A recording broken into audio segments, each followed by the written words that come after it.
Olá pessoal, sejam muito bem-vindos ao nosso espaço onde aqui buscamos a verdadeira chave da felicidade e também da saúde mental em um mundo que nos empurra para a depressão, para o estresse e uma ansiedade avassaladora.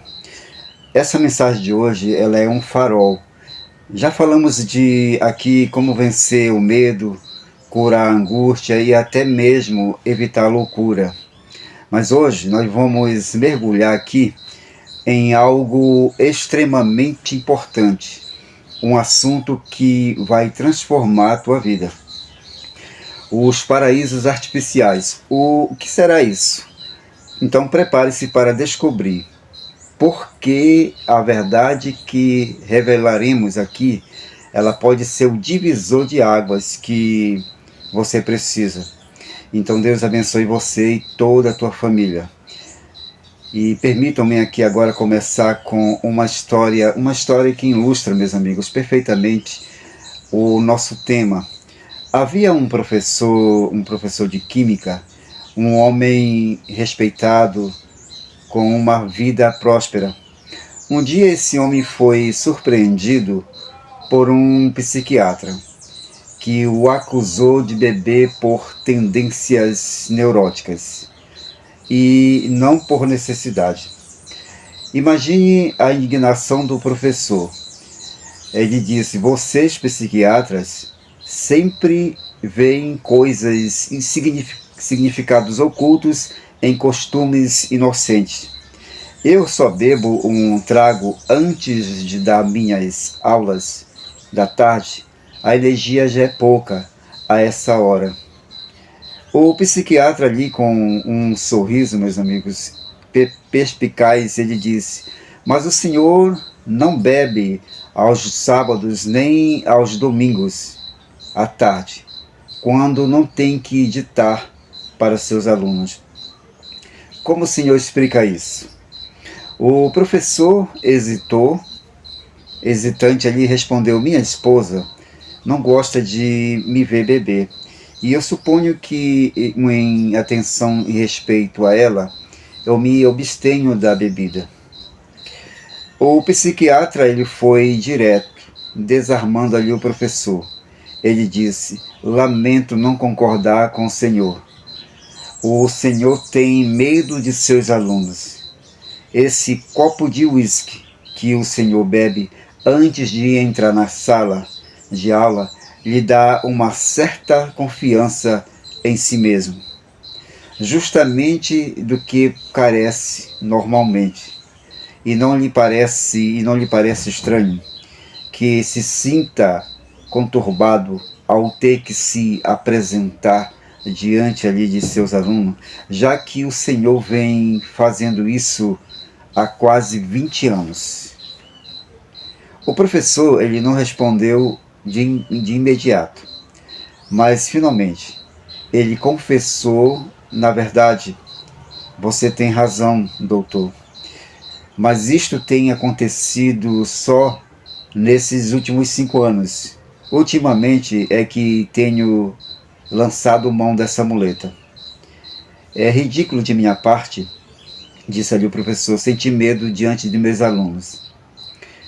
O psiquiatra ele explicou que o motivo inicial, uma gripe que causou um medo imaginário e pode ter sido plausível, mas seu valor terminou quando ele sarou.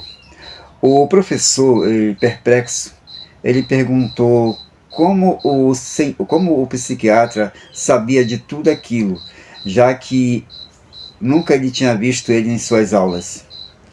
E naquele momento o psiquiatra, com um leve sorriso, disse: dois de seus alunos, eles me falaram, disseram que seu hálito tinha cheiro de uísque. E outros alunos também começaram a falar disso. Então, meus amigos, essa história, ela nos leva à a pergunta central: como se adquire o hábito de beber, de usar substâncias, de buscar esses paraísos artificiais, que, como vimos, podem deteriorar a qualidade da nossa própria vida. A teia dos vícios do ópio, do álcool e fumo. Muitas pessoas elas caem no vício de narcóticos após uma cirurgia, quando lhes é administrada morfina para a dor. O corpo se acostuma a elas e se transforma em morfimaníacos, dignos de lástima. Outros experimentam o ópio ou cocaína pelas sensações agradáveis e quando tentam se livrar, já estão escravizados pelo vício. Isso os arruína física e financeiramente também. O abandono da droga significa sofrimentos atrozes e a única saída que enxergam é continuar a qualquer custo. É o uso dessas substâncias que cria os paraísos artificiais. O mundo dos sonhos, buscado por aqueles que se perdem no vício. Os neuróticos são numerosos, mas a questão principal, meus amigos, são os motivos psicológicos que impulsionam aí tantos homens como também mulheres a fazer uso do álcool e também do fumo.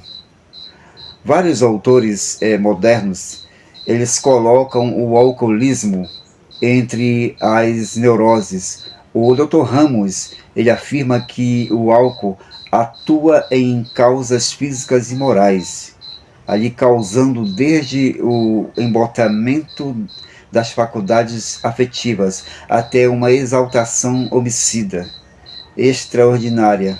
O Dr. Manuel, um catedrático, ele descreve a eterna história do alcoolismo crônico.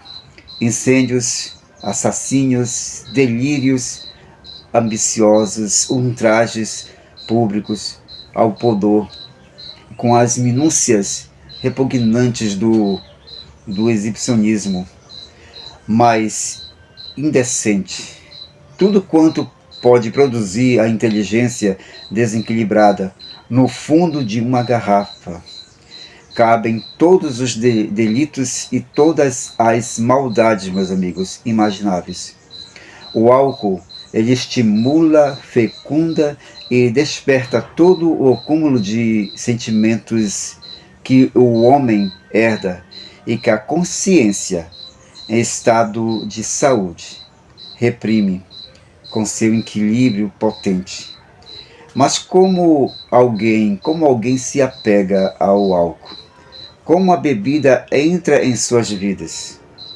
É a fase da delinquência coletiva ou do atentado contra a sociedade.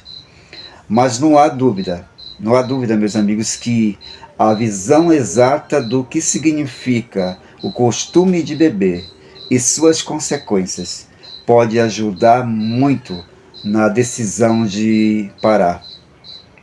Lembre-se da história daquela senhora madura e robusta que ela vendeu a sua propriedade rural em troca de uma renda vitalícia. O comprador, dono ali de um depósito de bebidas alcoólicas, levou-lhe um barril de vinho especial.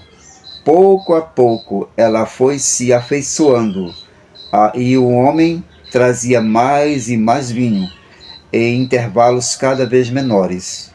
E o resultado, meus amigos, foi que a pobre mulher, ela morreu prematuramente.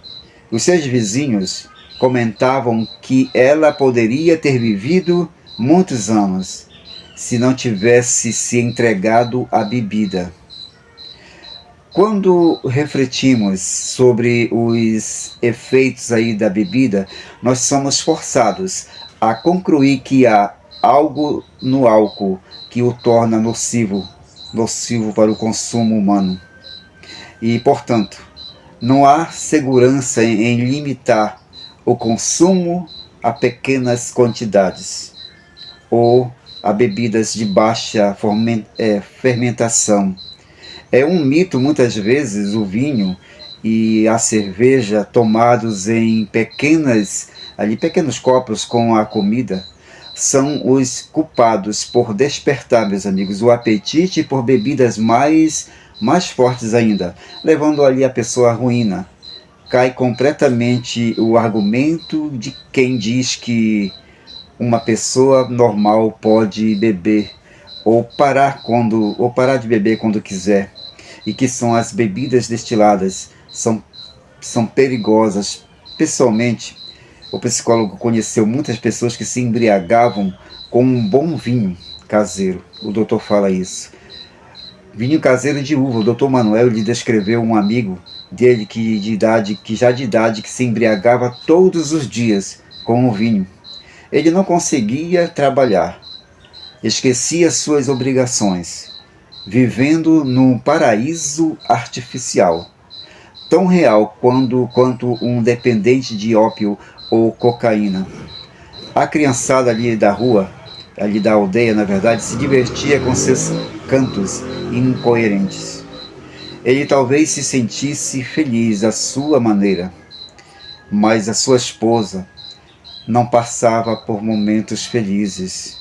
Aí, sobrecarregada pelo trabalho e pelas contendas causadas pela embriaguez do marido.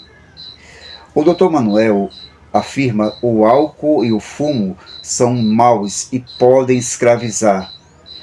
Quem se acostuma a usá-los, ele inclui ali em menor escala o chá da Índia, o café e o chá, pois seu consumo também pode se tornar um vício.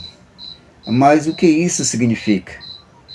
Que o sistema nervoso ele se acostuma, meus amigos, com o efeito que essas substâncias produzem. E qual é o mecanismo do hábito?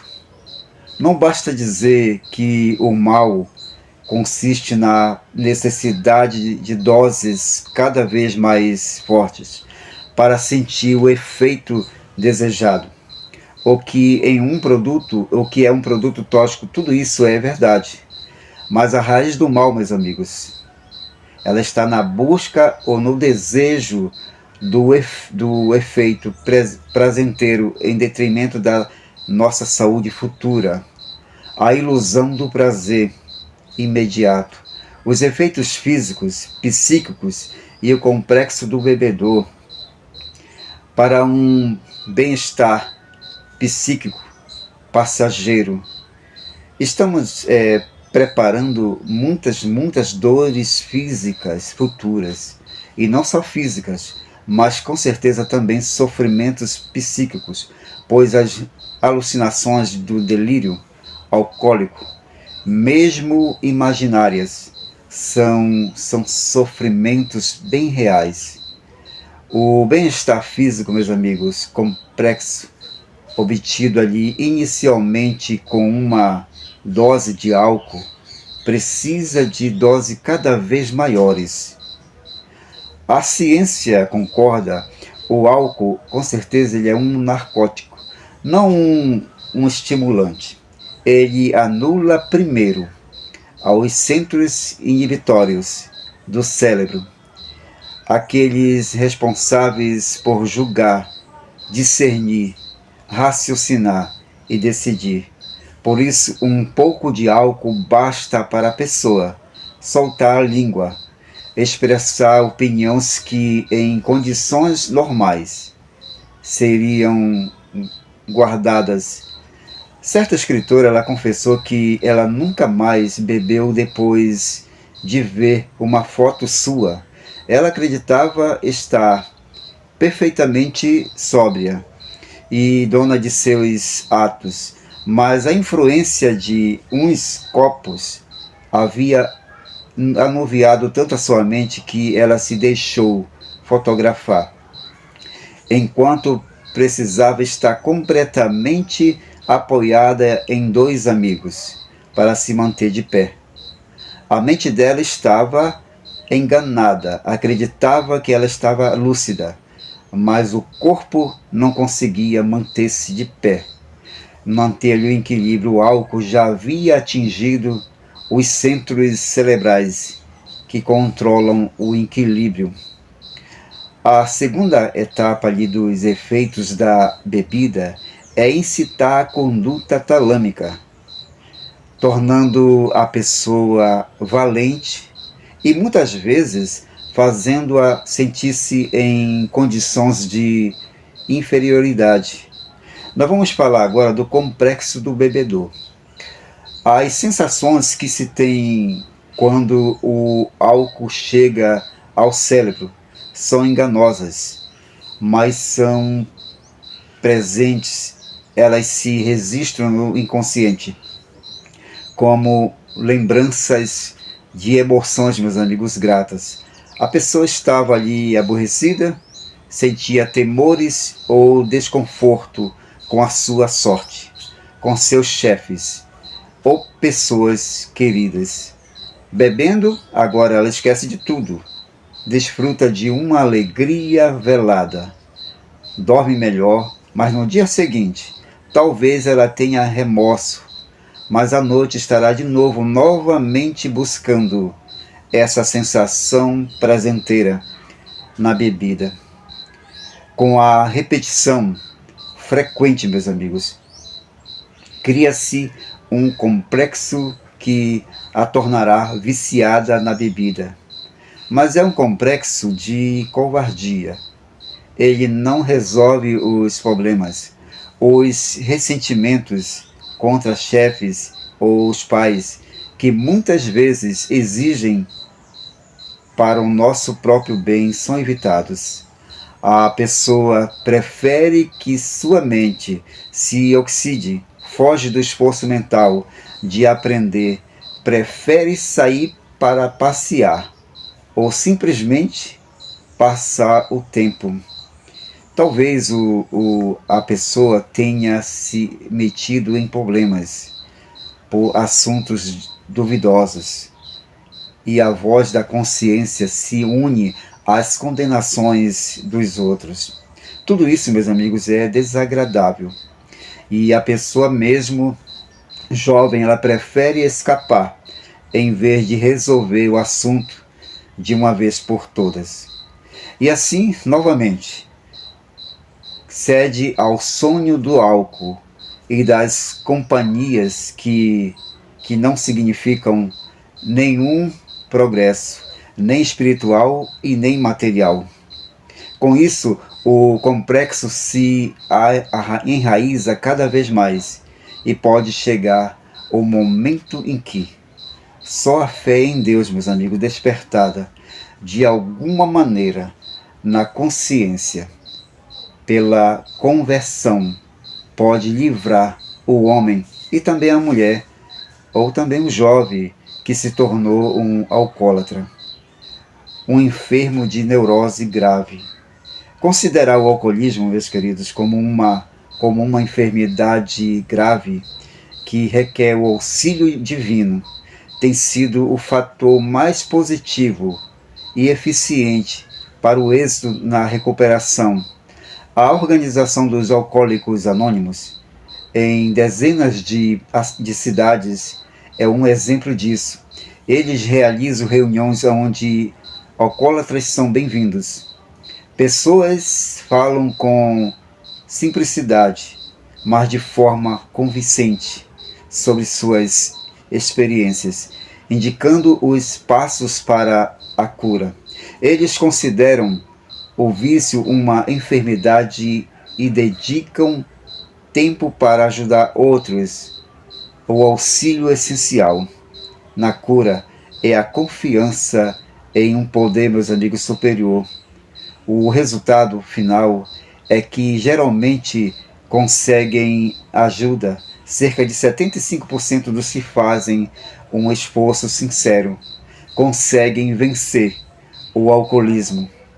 Na verdade, o alcoolismo é um sintoma de neurose, mas é um sintoma do qual o enfermo não pode evitar toda a responsabilidade, porque sempre é possível descobrir os motivos que o impulsionam a beber e a pagar seus complexos, para trocá-los por outros. Isso está relacionado, meus queridos, às emoções, como reconhecem hoje os cientistas dedicados ao estudo dessa questão.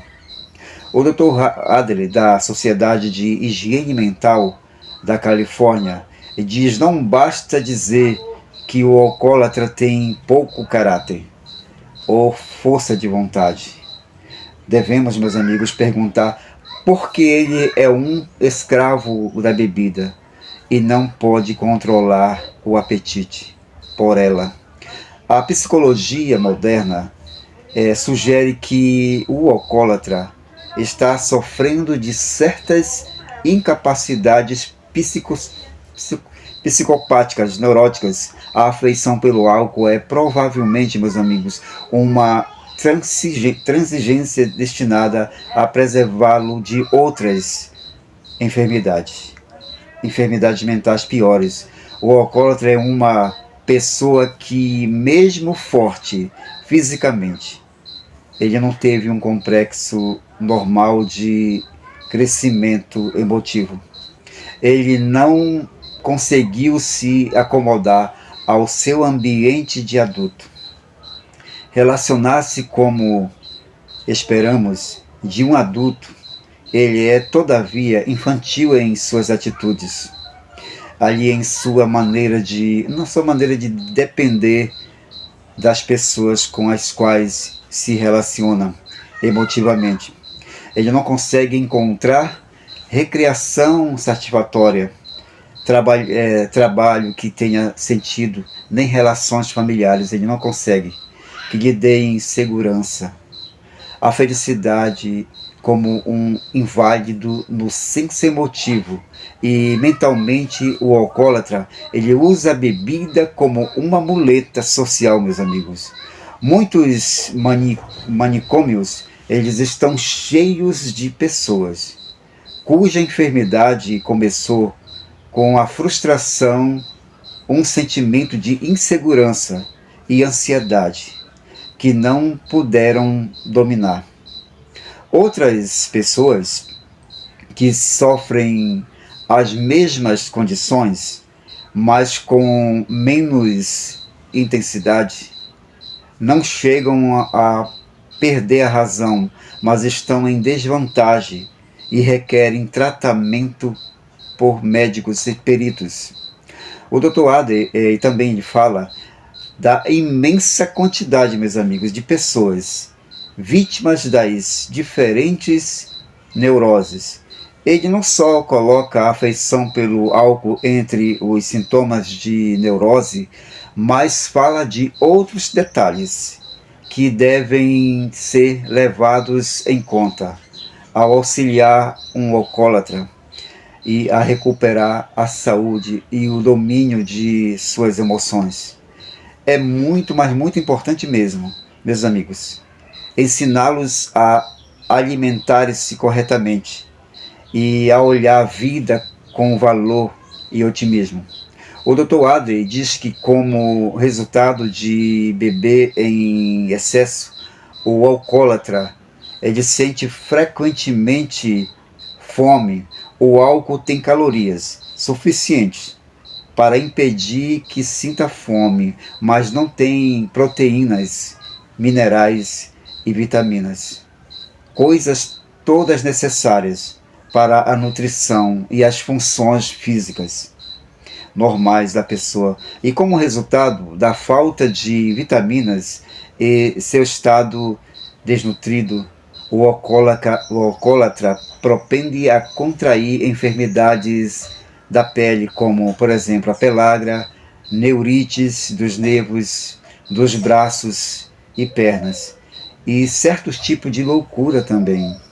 Meus amigos, é muito importante, mas muito importante mesmo, dizer a verdade enquanto procuramos evitar a enfermidade por uma educação inteligente acerca do álcool. Fomentamos o desenvolvimento de jovens são os infelizes que tenham em si os recursos que lhes permitam achar recreação sadia, trabalho satisfatório e relações cheias de bom sentido com outros homens e mulheres. O perigo silencioso do fumo e a escolha da sabedoria.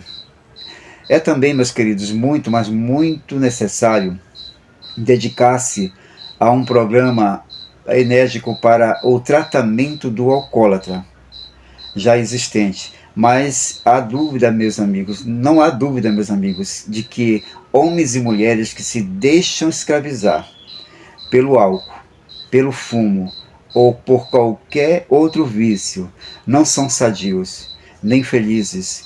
Buscam a princípio uma sensação fictícia de bem-estar. Faltou-lhes o valor moral para enfrentar as dificuldades ali reais ou imaginárias da vida. E encontraram na bebida ou também no cigarro um meio para se refugiarem em um mundo mais agradável, porém irreal. E a que preço?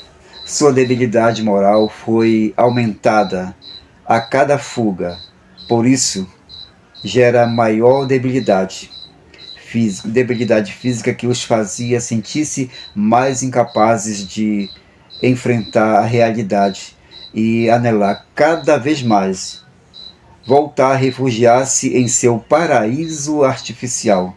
Por isso, meus amigos, mas é muito importante ensinar os nossos jovens a serem fortes, são física e moralmente.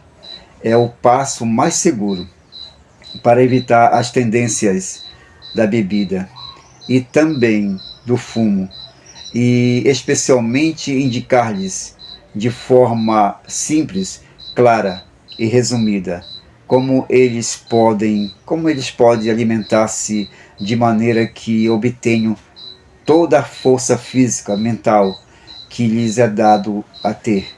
Devemos apresentar aos jovens o maior serviço material e espiritual que se lhes possa prestar. Vejam só isso. Certa vez, em um artigo interessante de psicologia, Benjamin ele respondeu com certa extensão à pergunta: por que ele bebia demais antes de poder curar-se? Ele esteve em 7 sanatórios, consultou vários especialistas e conversou com uma infinidade de pessoas atacadas da mesma neurose. A conclusão a que ele chegou foi que ele bebia porque tinha problemas e dificuldades que queria esquecer. E assim sucedia com todos os alcoólatras com quem ele conversava. Nós vamos ver nesse momento uma confissão sincera. Um homem, por exemplo, que ele vivia com a esposa e 4 filhos, ele teve que acolher ali na sua casa a sua velha mãe e a mãe da sua esposa. As entradas eram poucas e as sogras não contribuíam para a paz e harmonia na casa. Uma defendia o filho, a outra defendia a filha. Assim, meus amigos, ambas se acusavam diariamente, de maneira que a casa era, na verdade, um verdadeiro inferno. Por isso aquele homem, ele se entregou à bebida. Durante anos, conta ali o senhor Benjamin. Bastava haver encontrado essa explicação, que quando alguém tem dificuldades, pode esquecê-las bebendo. Assim, suas dificuldades pareciam suficientes para que ele se desse a bebida, se entregasse à bebida. A verdade, entretanto, meus amigos, é que bebendo e esquecendo, as dificuldades com certeza não ficavam resolvidas. mas pelo contrário, novos problemas se criavam. Finalmente, seus olhos se abriram. Ele notou que muitas pessoas no mundo têm dificuldades, mas porém não bebem. Por exemplo, seu próprio pai, na idade madura, ele empreendeu um negócio e faliu completamente, vendo-se ali obrigado a trabalhar como empregado. Ele havia ouvido muitas vezes que aborrecia esse trabalho, e a esposa morreu muito jovem. O homem ficou com 4 filhos pequenos, cujo sustento o impedia de mudar-se ou desfrutar de liberdade. Mas, no entanto, ele nunca, jamais se entregou à bebida, exatamente. A verdade, meus amigos, meus queridos, que se gravou em letras de fogo na mente do neurótico alcoólico foi esta: não é necessário que um homem beba pelo fato de ter problemas e dificuldades, pois todos nós temos. O que se deve fazer é enfrentar dificuldades valentemente e procurar sua solução como seres inteligentes. Agora nós vamos falar do fumo, do cigarro. Ele não é geralmente considerado um produto de efeitos nocivos, comparáveis aos do álcool, mas ele está entre os narcóticos, cujo consumo deve ser prevenido. A juventude, por quê? O princípio em jogo em seu consumo é o mesmo, meus amigos, que no caso do álcool. Fuma-se para obter uma sensação de bem-estar. Isso também pode derivar em uma neurose mais ou menos grave e produzir transtornos no organismo. Sua ação foi exposta graficamente em um artigo científico. O que sucede quando se inala o fumo nos pulmões é que os alvéolos tendem a irritar-se, a inflamar-se, produzindo uma sensível oxidação do soro. Isso impede que os alvéolos absorvam oxigênio e eliminem dióxido de carbono. A nossa vida depende da absorção de oxigênio. Quando a capacidade dos pulmões para absorver oxigênio ela fica reduzida pelo fumar, uma quantidade adicional de adrenalina é derramada nos pulmões, produzindo um efeito tônico ou estimulante. Este efeito é o que o fumante geralmente deseja obter.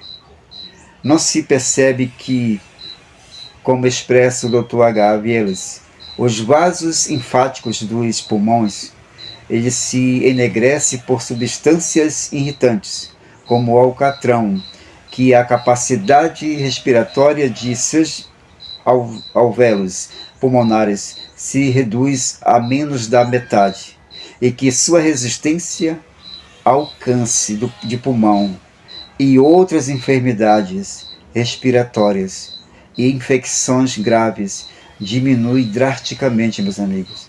Sabe-se definitivamente que a fumaça que o cigarro contém, substâncias produtoras de câncer, cada pessoa deve decidir por sua conta se vale ou não a pena correr o risco do câncer.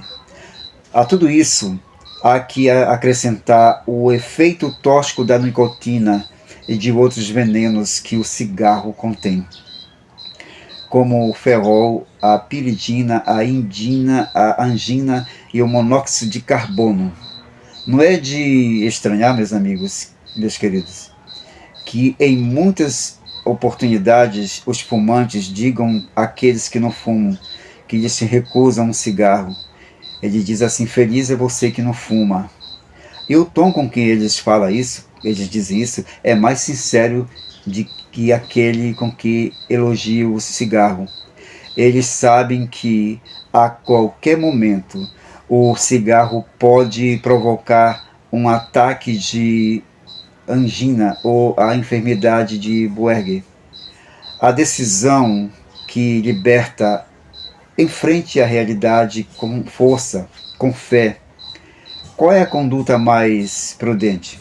O Dr. Vieles diz que os esforços de alguns médicos e psicólogos para justificar o costume de beber e fumar nos fariam sorrir se não fosse trágico. Os resultados, eles podem dizer que beber álcool é bom para pacientes com angina, mas se esquece de dizer que essa angina é uma enfermidade psicossomática causada pela constante tensão nervosa. Não seria melhor curar a tensão nervosa em vez de impor-lhes uma carga adicional de álcool? Meus queridos amigos, a atitude de todas as pessoas sãs, de corpo e espírito, para com os venenos sociais, como o doutor chama os narcóticos com os quais os homens procuram, desde tempos imemoriais, criar para si paraísos artificiais, deve ser esta: enfrentarei meus problemas valentemente, com a ajuda de Deus e com minhas faculdades mentais. Eu nunca introduzirei em meu organismo coisa alguma que possa reduzir sua eficiência. E como diz o apóstolo São Paulo, meus amigos, templo do Espírito Santo de Deus, com certeza o nosso corpo, nada faremos para lhe contaminar o nosso corpo ou desonrá-lo, mesmo no que comemos ou no que bebemos. Podemos glorificar a Deus sendo temperantes, ou seja, abstendo-nos de tudo o que é mal e praticando a moderação no uso do que é bom. Essa deve ser, meus amigos, a nossa decisão, meus queridos amigos. Esses propósitos bastam para despertar em nós emoções sãs e dignas, agradáveis, altruístas e enebrecedoras, capazes de criar um complexo de resistência a todas as tentações que os hábitos sociais errôneos possam apresentar-nos e oferecer-nos a cada passo a taça que embriaga ou o cigarro que embota as faculdades superiores. Então, meu querido amigo e minha querida amiga, tome cada dia o tempo necessário para fazer um exame de consciência. Ensinar aos jovens, meus amigos, a serem fortes, são física e moralmente, é o passo mais seguro para evitar as tentações da bebida, do cigarro. Vimos aqui nessa lição de hoje, nessa mensagem, os paraísos artificiais, uma lição maravilhosa. E eu desejo nesse momento que você volte este vídeo para o início e analise ponto por ponto. Vimos aqui um estudo maravilhoso sobre o álcool e também sobre o fumo. E eu gostaria nesse momento de falar para você algo muito importante. Se você tem o desejo de vencer o vício ali do cigarro, e você tem lutado, mas não tem conseguido, eu gostaria de falar para você, minha querida amiga, meu amigo, entra no teu quarto, ajoelha-te e fala com Deus: Senhor, eu preciso vencer, eu tenho lutado para vencer o vício do cigarro, mas eu não consigo. Por favor, Senhor, me dá forças. Deus vai te ajudar, minha querida amiga, meu querido amigo, porque todas essas coisas são possíveis para Deus, tudo é possível para Deus. Então, se você está lutando, eu vou repetir, para vencer o vício do álcool e o vício do fumo eu gostaria muito de vencer, e você tem lutado, faça a mesma coisa. Entra no teu quarto, fecha a tua porta, ajoelha e conversa com Deus. Ele te dará forças e diga a Ele: Senhor, eu não consigo, eu tenho lutado, mas eu não tenho conseguido. Me dá força, Senhor. E Deus vai te dar força, meu querido amigo e minha querida amiga. Eu tenho certeza disso. Então, se você não pode entrar ali no teu quarto, aí mesmo, do jeito que você está, aí mesmo onde você está, ora, fala com Deus, conversa com Ele, fala com teu Pai do céu, que Ele te dará forças para vencer. E também, eu gostaria de falar agora com as pessoas que têm lutado e que já abandonaram o vício, mas estão sentindo um forte desejo de voltar de novo, de querer voltar a usar. Muitas das vezes a pessoa está sentindo uma tentação para voltar. A tentação está ali, batendo, desejando voltar a fumar e quem sabe a beber. Peça para Deus também força, minha amiga, meu amigo, que Ele também vai te dar forças para você não voltar, para você vencer. Então vou repetir, meu querido amigo e minha querida amiga. Entrega o teu caminho ao Senhor. Confia nele. Eu tenho certeza que o mais Ele fará. Ele te dará força, porque todas as coisas, elas são possíveis para Deus, para aquele que crê. Eu gostaria de dizer aqui, ainda que se você tenha, por exemplo, um parente, um amigo, quem sabe um vizinho, compartilha este vídeo, eu creio que será de grande utilidade para ele e que você possa ajudar todas as pessoas, seus amigos, seus vizinhos, um parente ali, um irmão, uma irmã, quem sabe até um filho que está no vício. E desejo que essa mensagem de hoje seja muito útil, que você realmente, minha amiga, meu amigo, possa ajudar alguém que está desejando vencer seus paraísos artificiais. Que acima de tudo, Deus conceda muitas bênçãos na tua vida. É o meu sincero desejo. Gente, até o nosso próximo vídeo, até o nosso próximo encontro. Deus abençoe você grandemente, sua saúde, seus projetos e toda a sua família.